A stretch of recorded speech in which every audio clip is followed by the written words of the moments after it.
TWM podcast.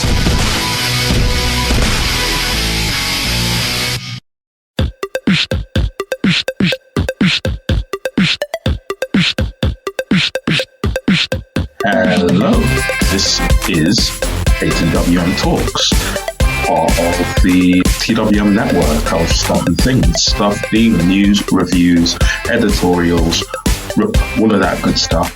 You can find that on twm.news, and things being our podcasts. Our podcasts come out pretty much every single day of the week, and you can find that anywhere where you get your podcasts: Spotify, Acast, Podbean, YouTube, pretty much anywhere.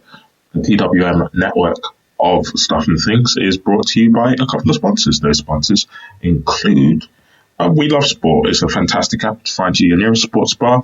It's showing the newest, latest, and greatest WWE pay-per-views.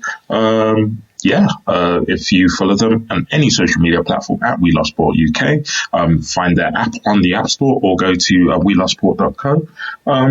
You can sample some of the great things that they're doing. Also, you should check out WrestleCrate. If you use the code TWM Wrestling, you do not get a free autographed item in one or your 2 boxes. You get them in 3 boxes. It's as easy as 1, 2, 3. And yeah, that's it. So let's get into these TWM talks. Hi, my name's Joseph. You guys know me from TWM. Sometimes they ask me to do a real journalism, but this isn't about me. This is about the 25-year-old Peter Gold. It is about the man of the hour. This is about Lio Rush. How are you, Lio? What's going on, man? I'm doing pretty good, as best as I can be. Honestly, that's fun. Honestly, it's really, really great to hear from you. Obviously, with everything going on, let me just start with that main question that everyone's got in their head right now: is what's going on? Literally, what's going on in the world? How are you doing, McQuarrie? I'm doing pretty good. I'm holding up pretty well. I'm just trying to keep myself as busy as possible, so I don't, think about everything that's going on in the world right now. But yeah, just trying to keep myself as busy as possible. You have been a very busy man by the looks of things, just a quick browse your Twitter feed. You've got a lot going on, and we're going to talk quite a lot about that stuff that you've got going on. Start with, so you're self-isolating, or you're kind of trying to observe whatever guidelines are where you are, right? What are you isolating with, if you don't mind me asking? Yeah, that's fine. So I don't know if people know this or not, but I am married. I have two kids, 2 boys. I also have 2 dogs. So that's who I'm quarantined with. In these times. Yeah, that's dope. Sometimes it can get a bit much. I'm quarantined with my family as well. There's close quarters. Can be something, right? yeah, for sure. But it's something that the world is dealing with right now together. Speaking of family, I noticed that you reconnected with an older sister that you said you hadn't seen for 7 years. How did that come about? Oh wow, what a question. That's nice. Nobody has asked me that one, but yeah, that was awesome. That was, man. It was just such a real moment, with everything going on in the world right now, and, just hearing crazy news left to right. It was nice to experience something so positive. And, not being able to see my sister in 7 years. Our relationship wasn't always the greatest, right? But we reconnected. Like I said in the tweet, we reconnected in a time where family was needed the most. And it was awesome. It was awesome. I know it's not a question many people ask, but it really touched me. At this time, so many people are reconnecting in so many different ways. It was really, really good to see. And that's generally, in my research for this, because I did a little bit of research, did a bit of due diligence. You got to. That's something that I've seen. You generally always want to put your best foot forward. It's something I really admire with you. You've tried to do an Instagram live where you pushed forward stuff for indie wrestlers, stuff like that. You're like, and yeah, but not everything right now going on has been positive. Obviously, we touched on the other thing. I need to speak about the other thing, which was something that some people are calling Black Wednesday, the day that everyone was released. Do you mind me asking you about that? Yeah, of course. Yeah, definitely. Yeah. So, like, if sorry to start from the top, how did it all go down? How did you find out? Well, I actually found out because I called the head of talent relations. You know, I saw a bunch of, you know, headlines going on over on Twitter, and I'm sure everybody did, and they just happened so fast. But I'm kind of going for it right now. But yeah, I saw the headlines, and it just made me think, because, you know, weeks before the initial release, you know, the communication wasn't the best with me and, WWE management. Yeah. So that was a little weird, but yeah, I just had a feeling. So I ended up calling the head of talent relations, Mark Milano. And I just said straight up, I was like, look, I'm seeing all of these headlines on Twitter. It's making mainstream news sites. Yeah. So I know that it's a real thing. Mm-hmm. Am I going to be one of these people that are going to be released today because I don't want to find out on Twitter? Yeah. And he said, you are going to be one of the people. I was just going to call you in a couple of minutes. Wow. But yeah, that's how I found out. I made the call. You made the call. That's like, you know, everyone jokes about JTG. Damn, why did I pick up my phone? But that's quite something. You took it upon yourself to make the call. And can I ask, like, how you felt at a moment? It's like, from our perspective, it was just really, really horrible because everyone's got fears about the future right now. And it's like having, honestly, so many emotions going on our side. I can't even imagine what you felt like. Yeah, I think in that moment, you know, of the phone call, I just kind of froze in time for a good maybe like 5 seconds. Yeah. It just seemed like the world just stopped. Yeah. But then, you know, I kind of snapped out of it, you know, like 5 seconds, and I just accepted it. I just said, okay. I didn't even fight back. I didn't ask why. I just said, okay. Yeah. And that was pretty much it. There was no real conversation.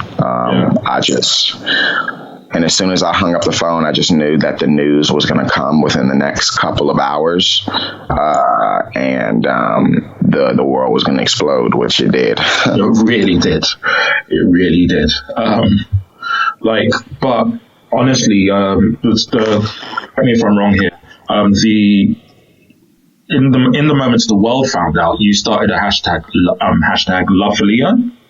Yeah, and I was just looking through that, and honestly, it's incredible. Like, obviously, you're an incredibly talented, multi-talented human being, but the outpouring of love from that, like, how did that make you feel?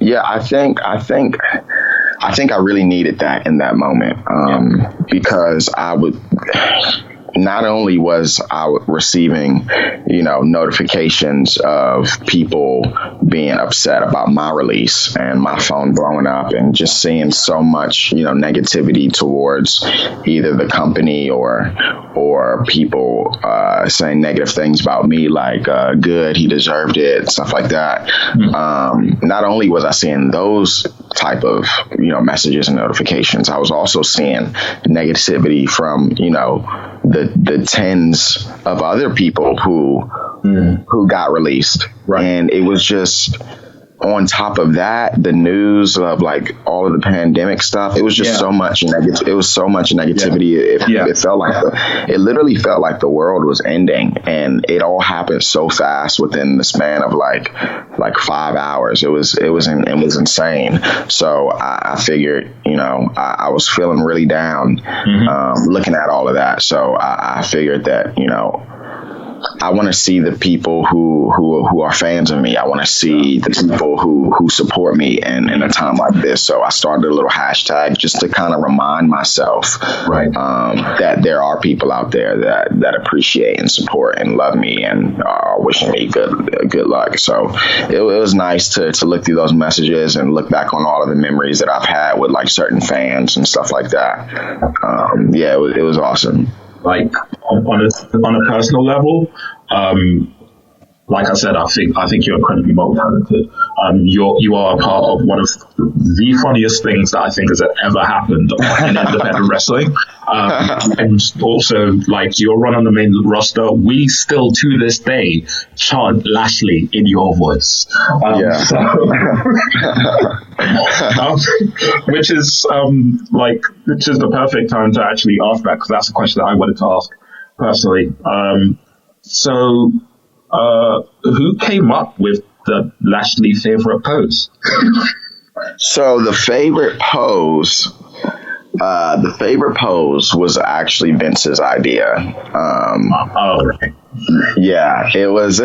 He definitely, there was a meeting that happened one day with him, Bobby, and myself. Right. And he pulled us into the office and said that he wanted Bobby to start posing and showing off his physique and stuff like that. Right. And he said, we're going to get I want you to do like actual professional poses. So if you don't know them, look them up. We want the lat spread. We want the double biceps. We want the side chest and stuff like that. Okay. Then he said, at the end of all of this, I want you to turn around, bend over, and I want you to tap on your ass 2 times while Lio is commenting, while he is commenting and complimenting your gluteus maximus. That's what he said. What was the mood in the room at that point? Cause we thought that it was a joke. We thought that it was definitely a joke, but then he was not laughing, and he got up from his desk and came to us, and literally showed us what he wanted Bobby to do. Oh my goodness. Yeah, he bent over himself and he did the whole pose, and he said, "That's what I want you to do." Oh, wow. And you know what? It was. Sorry, I've lost my composure here. All I'll say is there is a video of me doing my own impression of that on the internet. I think that's a fair way to use that on a level playing field. But back to this. Sorry, back on track because I've completely lost my composure. Back on track. I'm not just here to talk to you about wrestling. You also have other stuff going on. You also have a new album coming out. Yes, I do. It will be out this upcoming Monday, 5/11/20. It's my first album, my very first, my first major project, since my WWE release. So it's a pretty big deal to me. Yeah. I listened to your EP and really, really liked it. I really, really enjoyed it. It was a wider range of styles than I was expecting. I'm not going to lie to you, but I enjoyed it.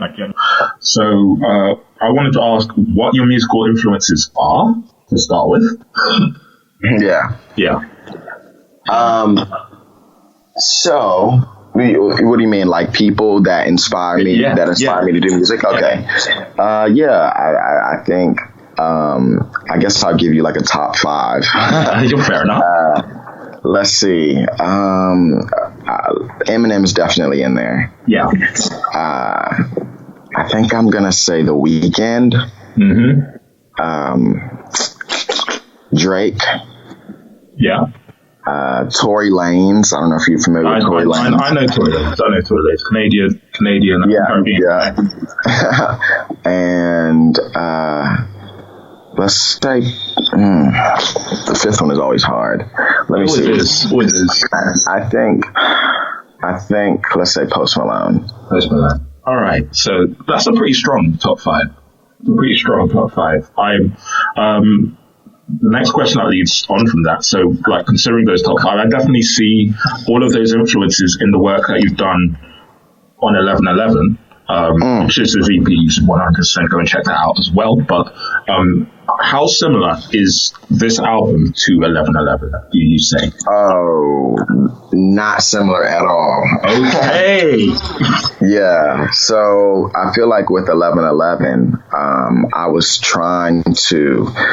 So let's backtrack a little bit. The first single that I put out was "Scenic Lullaby." Yeah. That was more of like a rap track. And then I always had interest in singing.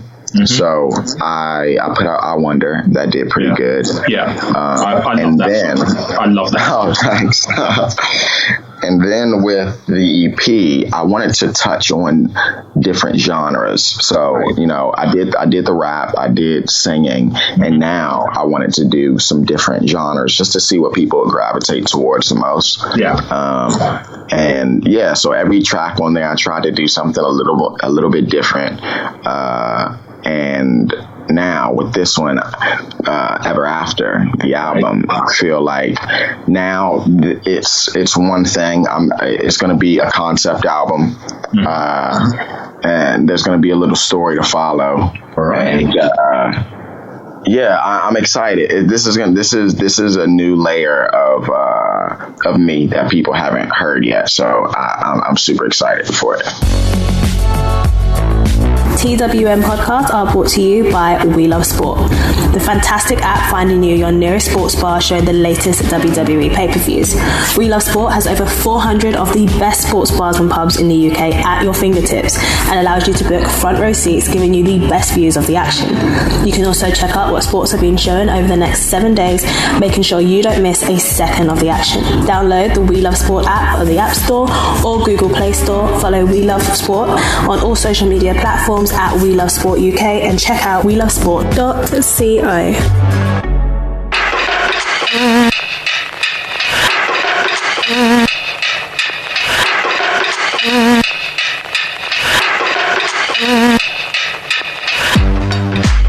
TWM podcasts have joined forces with WrestleCrate, the original and best monthly theme, monthly wrestling subscription service to bring you a fantastic deal.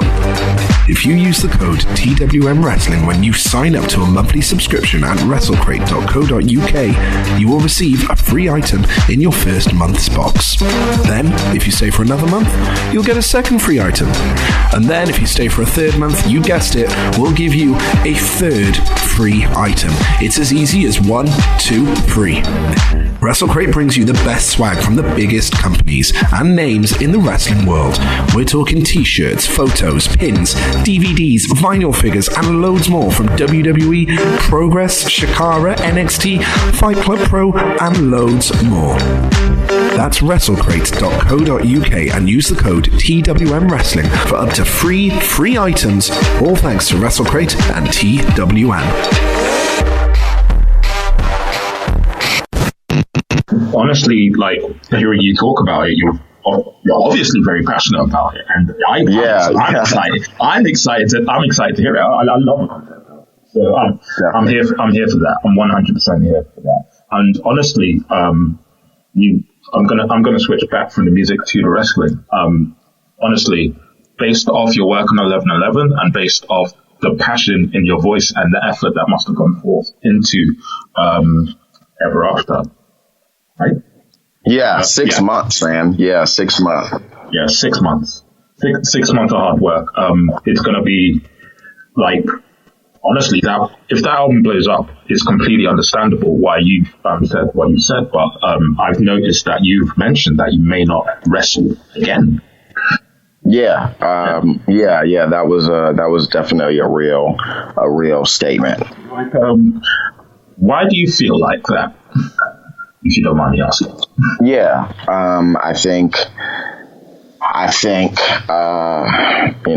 although I'm 25 years old, I've been playing sports, and I've been an athlete at a high level ever since I was 5 years old.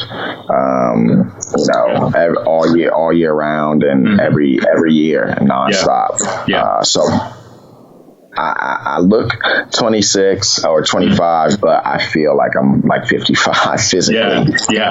My body is really beat up. I think some of the experiences that I've experienced or moments that I've experienced in the WWE, and it just kind of drained me a little bit. And I've come to the conclusion that even before the release happened, that I felt like I wasn't going to be wrestling for that much longer, just because there's other things that that I want to do in my life, and two, again, I'm a little drained, I'm a little traumatized from certain experiences, and when you're older, or matter of fact, when you're younger, that's all you see is the things that they want you to see, like on camera, like. You see the flips, you see the entertainment, you see you hear the music, and you're just excited as a kid. But I feel like now that I'm a part of the business, and I'm seeing things that happens behind the scenes and backstage and stuff, and a lot of things that I just don't morally agree with as a human being. That kind of puts some thoughts in your head and makes you think about what else is important in life, and what can you succeed at, what else you can succeed at in life to provide for you and your family. So I'm just keeping my options open, and it definitely is a real thought, because I spent the last 3 years being, frustrated and unhappy. And now that I'm not wrestling right now because of, for one, I lost my job, and two, because, who knows when wrestling shows are going to start back up with the pandemic and everything. I'm kind of just enjoying this time right now. And it feels really good to just, focus on the things that I've always wanted to focus on, myself, my music, my family, and, why put myself back in a situation where, I wasn't happy. So, well, like that is a very eloquent explanation of, you gotta put what's important first. Yeah, for sure. 100%. Like there is one question that is, like you said, you've got a million legitimate reasons not to want to wrestle again. However, is there anything left in wrestling that you'd want to achieve? I mean, there's a bunch, but I think that's just kind of like my ego talking. Fair enough. I think, I want to do everything. I want to do it all. Like, I feel like I've been on a pretty cool roll of, accomplishing things in such a short amount of time. And it just makes me want to do more, But again, I feel like that's just, my ego talking and not me following my heart and what's in my head. So there's tons of stuff that I want to do. I've never been to TNA. I've never obviously been to AEW. I've never been to New Japan. I've never had a show in Alaska. I've never, there's so much that I haven't done. So of course, me being, an ambitious 25-year-old, I want to do it all. But, I got to think about, what's best for my mental, what's best for me emotionally. So like, it's interesting you mentioned all those places, because I was going to ask if that ego part of you ever thought that you might do a run in Europe, in the UK, I know that you were signed up for the 16 karat tournament for WXW, for example. Yeah, I was, and even before I got to the WWE, I actually did a tour in the UK for 3 months, and WXW was a part of that tour, as well as tons of other places. So. I love the UK. My wife is from the UK. She's from London. So, the UK is like family to me, honestly. So I definitely, wouldn't mind going back. Yeah, no, I'm from London. So now I feel like, yeah. Nice. Yeah, I think she's from Brixton. All right. I'm from Northwest. You know what? Let's not do this. Yeah. Yeah, honestly, you just got to, Yeah, definitely. Yeah. Oh, right. There is one question. It was asked me, and you will never, ever, ever forgive me if I don't ask you it, because when I said I was speaking to you, it was the first thing that came out of his mouth. Yeah. It's probably the last question. You can take your time. Who came up with the come up, and how difficult is it to do? Oh man, so yeah, this is gonna be funny. So I actually did this by accident. Believe it or not, a lot of the things that I've done have been by accident. Right. But yeah, this is one of them. So I always like doing like the drop kick through the ropes. Right. And I would bounce off the bottom rope and just land on my feet after I drop kick the person on the floor. But, one day I was just messing around in the ring and, acting like I was drop kicking somebody outside of the ring, but there wasn't anybody outside the ring. I was just practicing. But then one time I kind of fell.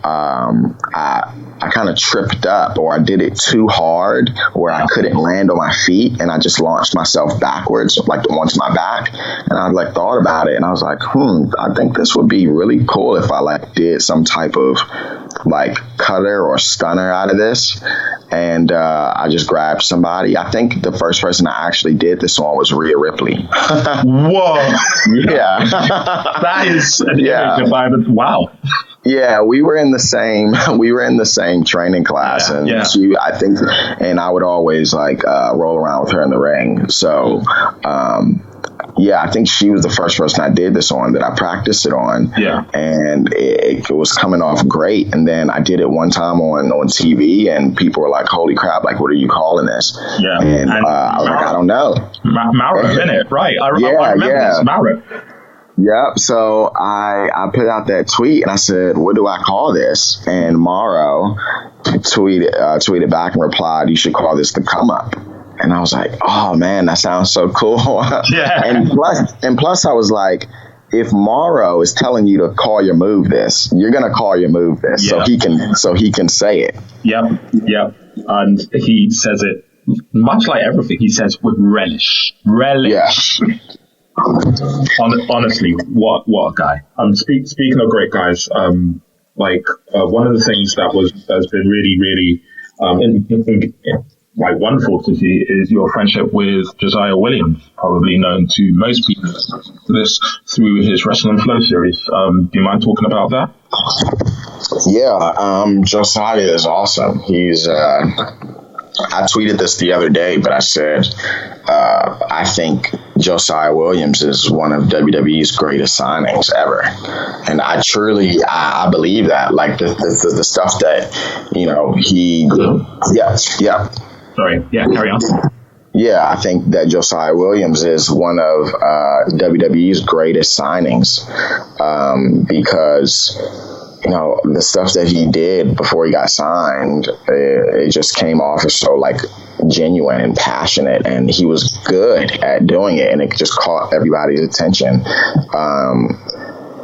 And people always try to merge the rap culture and wrestling together, such as Wale when he came out and did the Razor Ramon song. Mm-hmm. But for somebody to, cover wrestling music and put their own, twist on it, and he ended up getting signed. Yep. Like that's awesome. So I was really shocked that he was a part of the people who got let go. I would just never, I will never understand some of the things that go on in WWE. I just don't get it. Is he on the new album? He is not, actually. Okay. He is not. I guess I'm going to end this with a little bit of friendly, just to say the fire. Who's a better rapper? You or him? Oh, him, for sure. For sure. And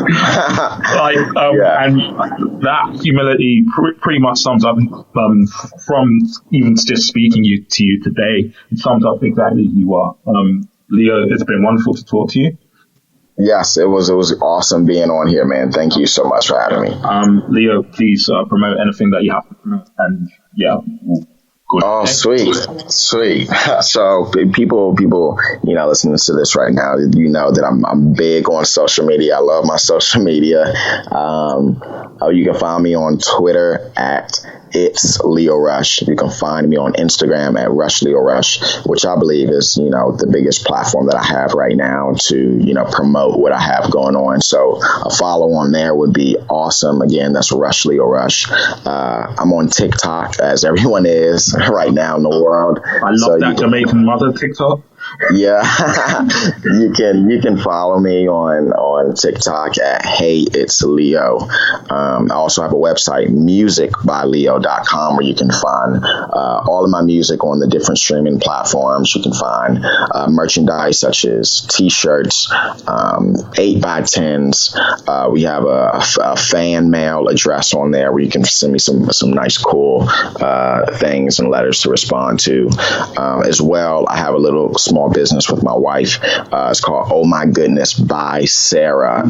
That is being ran on Etsy. I don't know if you're familiar with Etsy, but she makes handmade incense. For people who don't know this, I'm a huge incense and candles guy. So everything that I do or everything that I have around me needs to smell like money. Yes. And that's exactly what it smells like. Yeah. So make sure you go pick up some incense. But other than that, that's all I got going on right now at the moment. Well, and also your album drops on Monday. Listen to it. Yes, sir.